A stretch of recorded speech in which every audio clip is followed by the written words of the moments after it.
If you use AI to vent your anxieties, you're accidentally making them worse. You might think you are just venting to a smart assistant to clear your head, but you are actually participating in a massive shift in how you process emotion. When you replace a human listener with an algorithm, you trade messy, real relationships for a simulated comfort with a hidden cost. Understanding this trade-off is the only way to protect your mind from a subtle trap changing how you connect with others.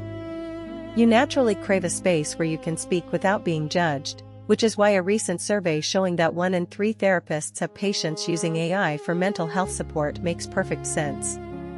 This shift happens because you are experiencing a digital echo chamber of validation, artificial empathy, where a machine mirrors your feelings back to you without any of the friction of a real conversation.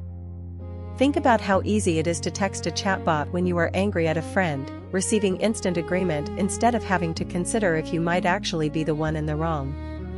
But this instant comfort hides a silent flaw that actually weakens your emotional resilience, and it starts with a single, missing ingredient in every response you get. When you talk to an AI, you are interacting with a predictive model designed to please you, which means it will always prioritize making you feel good over helping you grow. Real therapy works because a human therapist gently challenges your blind spots, forcing you to sit with discomfort and learn how to navigate it. Without that constructive friction, you are essentially paying an algorithm to agree with your worst anxieties, reinforcing the very patterns you are trying to escape. By relying on this flawless, artificial mirror, you are quietly training yourself to become completely incompatible with the imperfect people in your actual life. When you look at platforms like Character.ai, where millions of people spend hours talking to virtual companions, you see exactly how this artificial bond replaces human connection. You find yourself sharing secrets with an app that you would never tell your partner or your closest friend, simply because the app never gets tired, never gets angry, and never walks away.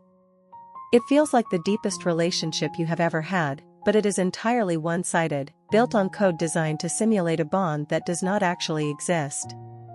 This simulation creates a strange psychological illusion that feels like healing, but it actually leaves a specific, dangerous void in your brain.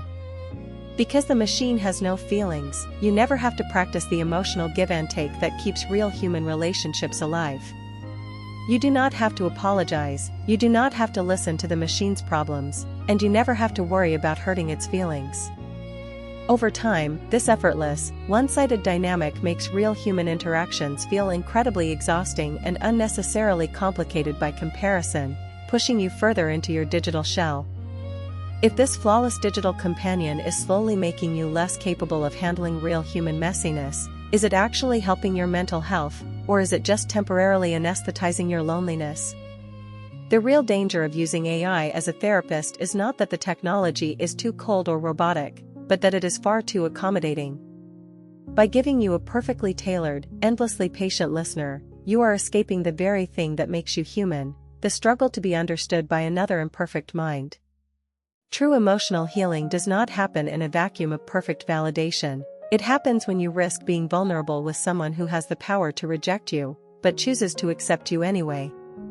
When you replace that risky, beautiful human connection with a flawless algorithm, you might be trading your long-term capacity for deep love just to avoid temporary discomfort.